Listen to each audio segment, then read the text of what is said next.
Hello everyone, welcome to the exam time. तो भाइयों, स्वागत है सभी का आज के इस छोटे से प्यारे से सिलेबस वाले वीडियो में। कंप्लीट स्ट्रक्चर डिस्कस करने वाला हूं बिजनेस स्टडीज डोमेन का। तो जिन भी बच्चों का business studies as a domain है, इस वीडियो को देखने के बाद तुम्हारे कोई भी डाउट्स नहीं रह जाएंगे पेपर स्ट्रक्चर के बारे में और सिलेबस के बारे में। तो सबसे पहले मैं बताना चाहूंगा, ये जो पेपर होने वाला है ये कैसा होने वाला है, एमसीक्यू बेस्ड होने वाला है। तो आई होप स्लाइड्स तुम्हें विजिबल होंगी। तो एमसीक्यू बेस्ड होने वाला है, 50 क्वेश्चंस होंगे। 50 क्वेश्चंस पे हमें कितने क्वेश्चंस अटेम्प्ट करने हैं? तो 40 क्वेश्चन, हर एक क्वेश्चन 5 मार्क्स कैरी कर रहा होगा। तो 200 मार्क्स के पेपर हो जाएंगे। और यहाँ पे निगेटिव भी है -1 का। Business studies as a domain बहुत सारे बच्चों का होता है। तो सबसे पहले देखो, बता दूं क्लास 12th का पूरा सिलेबस है यहाँ पे। यूनिट नंबर 1 आ जाता है, nature and significance of management.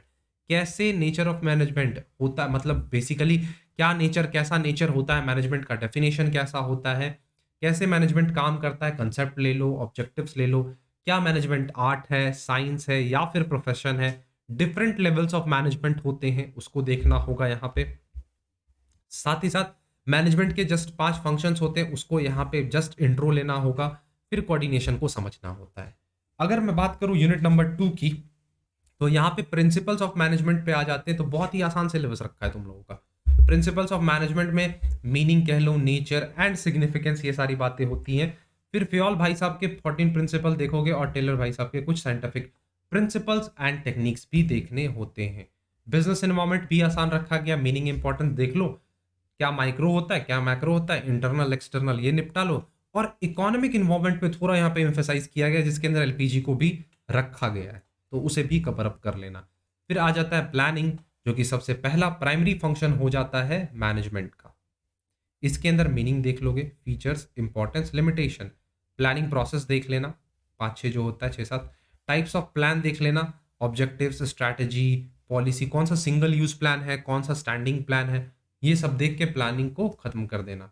फिर आ जाओ ऑर्गेनाइजिंग पे। तो ऑर्गेनाइजिंग को भी कुछ ज़्यादा बड़ा नहीं रखा गया है। इसमें क्या डाला गया है, तो सबसे पहले मीनिंग इंपॉर्टेंस देख लेना, स्टेप्स देख लेना। ऑर्गेनाइजिंग में ऑर्गेनाइजेशन का स्ट्रक्चर कैसा होता है, 2 ही रखा है, फंक्शनल और डिविजनल। लाइन, ये सारी चीजें नहीं रखी गई हैं। Line and staff, formal informal देख लेना, डेलीगेशन देख लेना, डिसेंट्रलाइजेशन देना। ये सारी चीजों के बीच डिफरेंस देख लेना, ठीक है। और difference between delegation and decentralisation. फिर अगर मैं आ जाऊं स्टाफिंग जैसे चैप्टर पे, तो स्टाफिंग को थोड़ा सा कह सकते हो एक्सपैंड करने की इन लोगों ने कोशिश की है। जैसे कि मीनिंग हो गया तुम्हारा, नीड, इंपॉर्टेंस, ये तो बेसिक हो गए। ट्रेनिंग एंड डेवलपमेंट पे थोड़ा सा एम्फेसाइज किया है, वही चीज है ऑन द जॉब और ऑफ द जॉब वाला। थोड़ा सा केस स्टडी तुम्हें देखने को मिलेगा। ऐसे केस स्टडी होंगे जहां से तुम्हारे 8-8 क्वेश्चन निकलेंगे एक टिपिकल क्वेश्चन के अंदर, एक प्रॉपर से 8-8 क्वेश्चन निकल कर आते हैं। फिर रिक्रूटमेंट देख लेना, सिलेक्शन देख लेना, इंटरनल रिक्रूटमेंट, एक्सटर्नल रिक्रूटमेंट, ये सारी चीजें जो होती हैं, अलग अलग सोर्सेज जो होते हैं, उन सबको पढ़ लेना। अब आ जाते हैं डायरेक्टिंग पे।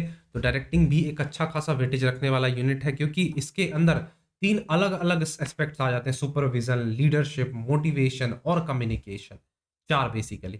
तो इन चारों पे एम्फेसाइज किया गया है। यूनिट नंबर 5 आ जाता है कंट्रोलिंग। तो यहाँ पे meaning importance, planning and controlling के बीच कैसा रिश्ता है, बैकवर्ड लुकिंग, फॉरवर्ड लुकिंग, ये सारी चीजें। अलग अलग स्टेप होते हैं कंट्रोलिंग के प्रोसेस में, और कंट्रोलिंग के टेक्निक्स को भी देखते हुए चलना। फिर यही अंत हो जाएगा हमारे मैनेजमेंट के फंक्शंस का। अब हम लोग आ जाएंगे बिजनेस फाइनेंस पे।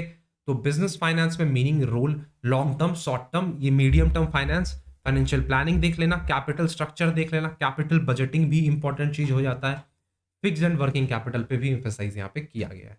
अब यहीं पे अगर मैं बात करूं फाइनेंशियल मार्केट की, तो सबसे पहले मनी मार्केट, कैपिटल मार्केट, दोनों के नेचर और इंस्ट्रूमेंट्स को देख लेना, दोनों के बीच प्रॉपर डिस्टिंक्शंस को देखते चलना, मींस डिफरेंसेस को देख लेना। अब ये सब करने के बाद हमें शिफ्ट करना होगा वेरियस स्टॉक एक्सचेंज पे, जैसे कि एनएससी हो गया, ओटीसीआई हो गया।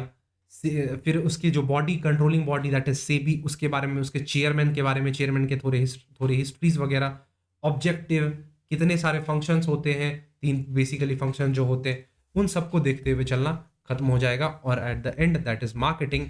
मार्केटिंग ज़्यादा ब्रॉड नहीं है, मीनिंग फंक्शंस को देख लेना, मार्केटिंग सेलिंग के बीच डिफरेंस, मार्केटिंग मिक्स में जो 4 पीज होते हैं, पीजी में 7 पीज हैं और यहाँ पे बस 4 पीज हैं, तो उसको देखते चलना। प्रोडक्ट, फिजिकल डिस्ट्रीब्यूशन, प्रमोशन और प्राइसिंग, ये टोटल 4 पी कवर कर लोगे, बिजनेस स्टडीज यही एंड हो जाएगा।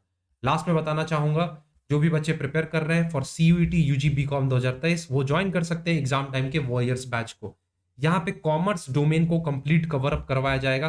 कॉमर्स के अंदर 3 डोमेन्स आते हैं, अकाउंटेंसी, इकोनॉमिक्स और बिजनेस स्टडीज। प्रॉपर बहुत ही चीपर प्राइस पे, बहुत ही इकोनॉमिकल प्राइस पे मैं इसे कवर करवाने जा रहा हूँ। तो ज्वाइन करो with various features, PDF notes, online test, practice sheets, commerce domain और जनरल टेस्ट के बोनस में जनरल टेस्ट के कुछ ई बुक्स और क्वेश्चंस वगैरह देखने को मिल जाएंगे यहाँ पे। सो अगर तुम्हें ज्वाइन करना है तो डिस्क्रिप्शन में मैंने लिंक दे रखा है, जाकर ज्वाइन करो। प्ले स्टोर से ऐप को डाउनलोड कर लेना, एग्जाम टाइम एप्लीकेशन को, वहां पे स्टोर सेक्शन में तुम्हें डिफरेंट डिफरेंट कोर्सेज देखने को मिल जाएंगे। तो एंड करते हैं अपने आज के सेशन को, मिलते हैं अपने नेक्स्ट सेशन में। तब तक के लिए thank you, bye bye and take care.